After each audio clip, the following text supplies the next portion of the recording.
আরে মিট্টির বাবু যে মনমরা হয়ে বসে কি ভাবছেন? আমি আমার মেয়ের আয়ু নিয়ে খুব চিন্তিত। আমাদের পারিবারিক জ্যোতিষী গণনা করে বলেছেন মেয়ের আয়ু মাত্র 20 বছর। আহা, এ তো খুবই চিন্তার বিষয়। কপালে মৃত্যু থাকলে কেউ আটকাতে পারবে না। তবু বাবা হিসাবে একটা চেষ্টা করতেই পারেন। সেটাই ভাবছি, কি করা যায় বলো তো বাবা। আমার একমাত্র মেয়ে, ওই আমার কাছে সব। ওকে ছাড়া আমি বাঁচব না। ও আমাদের নয়নের মণি। মিট্টির বাবু, তাহলে আপনি একটা কাজ করেন, কাগজে বিজ্ঞাপন দিয়ে দিন। হ্যাঁ, এটাই ভালো হবে। তা কি বিজ্ঞাপন দেব? বিজ্ঞাপনে লিখবেন যে আমার কন্যার আয়ু যে বাড়াতে পারবে তাকে আমি অর্ধেক সম্পত্তি আর কন্যা দুটোই সমর্পণ করব। আমি কালই বিজ্ঞাপন দেওয়ার ব্যবস্থা করছি। বাবা, আমি না একজনকে খুব ভালোবেসে ফেলেছি। নাম কি ছেলের? কি করে ছেলেটা? তুমি আমার মেয়ে, যাকে তাকে ভালোবাসতে পারো না? বাবা, ওর নাম রন্টা। পাড়ায় না ওর একটা ছোট্ট সেলুন আছে, চুল দাড়ি কাটে। শেষে তুমি একটা নাপিতের প্রেমে পড়লে? বাবা, ওকে নাপিত বলো না, ও হলো হেয়ার স্টাইলিস্ট। আমি ওকে অনেক ভালোবাসি বাবা। প্রেম যখন তোমার উদ্গগনে মাদল বাজাচ্ছে, আমি আর কি বলবো। তুমি কাল ছেলেটাকে একবার নিয়ে এসো, আমি কথা বলে দেখব।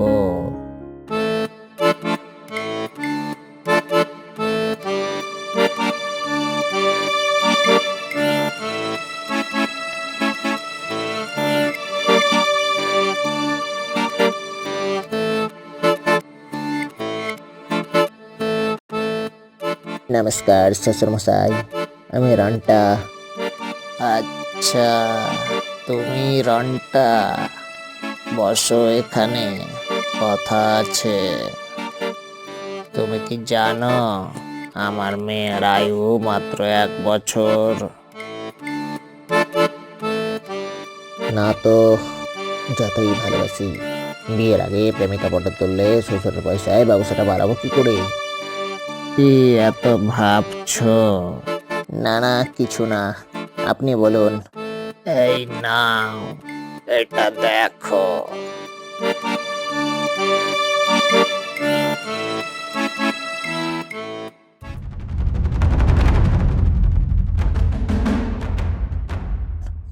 আমি আপনার মেয়ের আয়ু বাড়াবো, তবে বিজ্ঞাপনে যেটা বলেছেন সেই কথার যেন খেলাপ না হয়।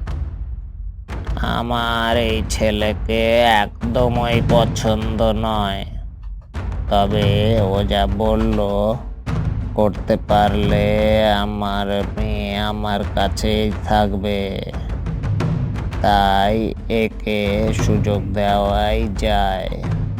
ঠিক আছে, কথার খেলাপ হবে না। এটা আবার কি? যাই হোক, আমি যেটা করতে এসেছি তাড়াতাড়ি করি। নমস্কার জমবাবু। ব্যাটা আমাকে দেখতে পাচ্ছে, কিন্তু কি করে? ব্যাটাকে দেখে তো তন্ত্রসিদ্ধ মনে হচ্ছে না। এই, তুই কে? আমাকে দেখতে পাচ্ছিস কি করে? আমি পঞ্চতান্ত্রিকের নাতির ছেলে। মনে আছে তো স্যার, পঞ্চা দাদু আপনাকে কিরকম মুরগি থুরি করে বোকা বানিয়েছিল? পড়ছে, অনেক কাল আগের কথা। সে কি লজ্জার ব্যাপার, কিন্তু মুখে কিছু বলা যাবে না। দাদুর একটু আধটু ক্ষমতা আমার মধ্যে জন্মগতভাবেই আছে। আমি ওইটুকু দিয়ে ভূত প্রেত ভগবানদের একটু আধটু দেখতে পাই, তাই আপনাকেও দেখতে পেলাম। কিন্তু স্যার, এভাবে তো আমি আপনাকে আমার হবু বউকে নিয়ে যেতে দেব না। আরে ওর আয়ু শেষ, নিয়ে ওকে যেতেই হবে। আমার একটা প্রশ্নের সঠিকভাবে উত্তর দিয়ে দিলেই আমি ওকে নিয়ে যেতে দেব। কিন্তু ভুল হলে আমার হবু বউকে 20 বছরের আয়ু বাড়িয়ে দিতে হবে। আর যদি জোর করে নিয়ে যান তাহলে সোশ্যাল মিডিয়াতে এমনভাবে আপনার গুণ কীর্তন করব যে পুরো স্বর্গ মর্ত পাতাল আপনার নিন্দায় ছি ছি করবে। এ নিয়ম নেই, ওসব নিয়ম নেই। বেহুলার নাচ দেখে লক্ষিন্দারের আয়ু বেড়ে যেতে পারে, আর আমার হবু বউয়ের আয়ু বাড়ানোর জন্য আমি একটা প্রশ্ন করতে পারবো না? তাছাড়া আপনি জ্ঞানী ত্রিকালদর্শী পুরুষ, সব উত্তর আপনার জানা। তুমি ভুল কিছু বলনি। এ ছেলে আর কি প্রশ্ন করতে পারে? এ তো আর পকাতান্ত্রিক নয়। উত্তরটা না হয় দিয়েই মেয়েটাকে নিয়ে যাব। বলবো, তার আগে প্রতিজ্ঞা করুন, উত্তর ভুল হলে আমার হবু বউয়ের 20 বছর আয়ু বাড়িয়ে দেবেন। তথাস্তু। তাহলে বলুন, নারায়ণের কয়টা বউ? এই তোর প্রশ্নের নমুনা? ওরে বোকা, ভগবান নারায়ণের একটাই বউ, লক্ষ্মী। বুঝলি আহম্মক? লক করে উত্তরটা পরে পাল্টাবেন না তো? ভগবান কথা পাল্টায় না। বেশ, তবে বলি, উত্তরটা ভুল। আমাদের পাড়ায় নারায়ণ মুদির 2টো বউ, আমার বন্ধু নারায়ণের 3টে বউ। আমি তো ভগবান নারায়ণের কটা বউ জিজ্ঞেসে করিনি। আর আপনি অ্যাসিস্ট্যান্ট চিত্রগুপ্ত, তো পৃথিবীর সব মানুষের খবর রাখেন। আপনি রাখেন না? আপনার তো জিজ্ঞাসা করা উচিত ছিল কোন নারায়ণের কথা বলতে চাইছি। এই পঞ্চার নাতিকে সহজভাবে নেওয়া আমার উচিত হয়নি। এবার কি হবে? রন্টার বউকে আরো 20 বছর বয়স বাড়িয়ে দিতে হবে তো। এবার আমার বউয়ের 20 বছর আয়ু বাড়িয়ে দিন। অগত্যা।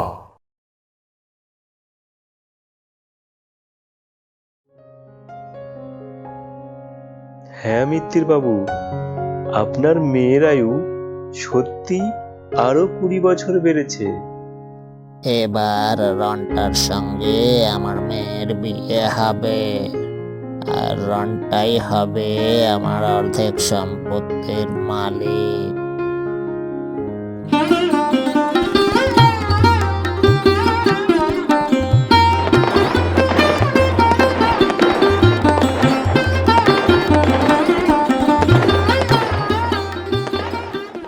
এখন আমার আর কিসের কষ্ট? 2টো স্যালো আর স্পা, রম রম করে ব্যবসাও চলছে। ঠিকই বলেছো।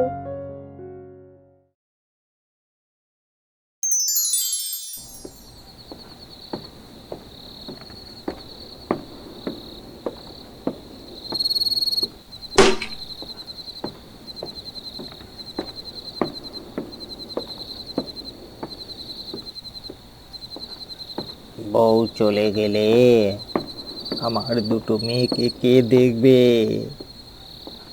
যমরাজ দাঁড়াও, প্রশ্নের উত্তর দাও, প্রাণ নাও। তবে ভুল উত্তর দিলে কিন্তু 20 বছর আয়ু বাড়াতে হবে। যা প্রশ্ন আছে কর। আমি এবার পড়াশোনা করে তৈরি হয়েই এসেছি। বল তোর কি প্রশ্ন? এবার আমি তোর বউকে নিয়ে যাবই যাব। বলুন তো দেখি, ভগবান শিবের কটা চোখ ও কোথায়? ভগবান মহাদেবের 3টি চোখ, একটি কপালে, 2টো নাকের দুপাশে আছে। এবারও ভুল উত্তর। ভগবান শিবের একটাই চোখ।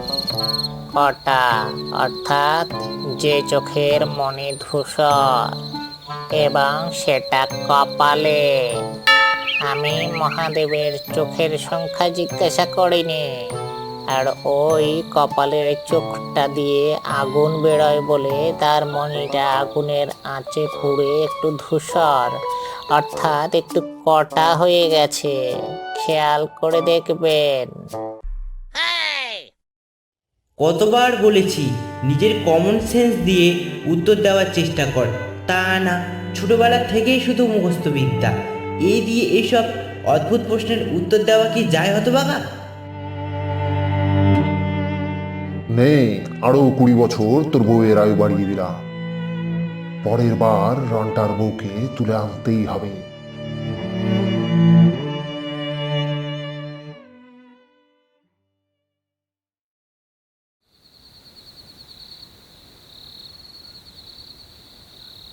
কাল আমি আসছি, তোর প্রশ্ন নিয়ে তৈরি থাক। সঠিক উত্তর দিয়ে তোর বউকে আমি নরকে নিয়ে যাবই যাব।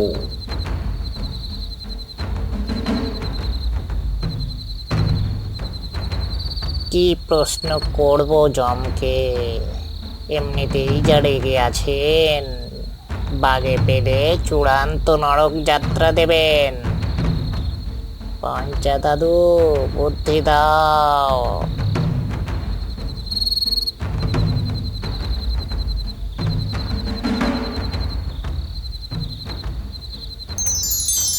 বল তোর প্রশ্ন। বল তোর প্রশ্ন। আচ্ছা প্রভু, সরস্বতী যদি নরকে যান, বিদ্যা আর হংসীর কি হবে? ওরে বোকা, সরস্বতীর কোনোদিন নরকবাস হবে না, স্বর্গেই থাকবেন উনি।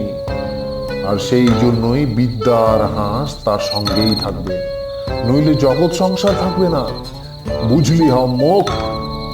সরস্বতী নরকে প্রবেশ করা মাত্র নরক স্বর্গে পরিণত হবে।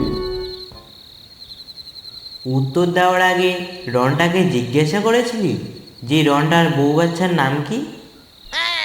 ওর বউ বাচ্চার নাম তো জানি না। বউয়ের নাম বীণাপানি আর দুটো বাচ্চার নাম বিদ্যা আর হংসিনী। যা, সর্বনাশ হওয়ার তা হয়ে গেছে। বীণাপানি সরস্বতীর আরেক নাম। আমি রন্টার বউ মেয়েদের স্বর্গে যাওয়ার আশীর্বাদ করে দিয়েছি। হতভাগা, তোর জন্য স্বর্গে আমায় আরো 3টে সিট বাড়াতে হবে। কিছু না বুঝে কথা দিয়ে দিলি।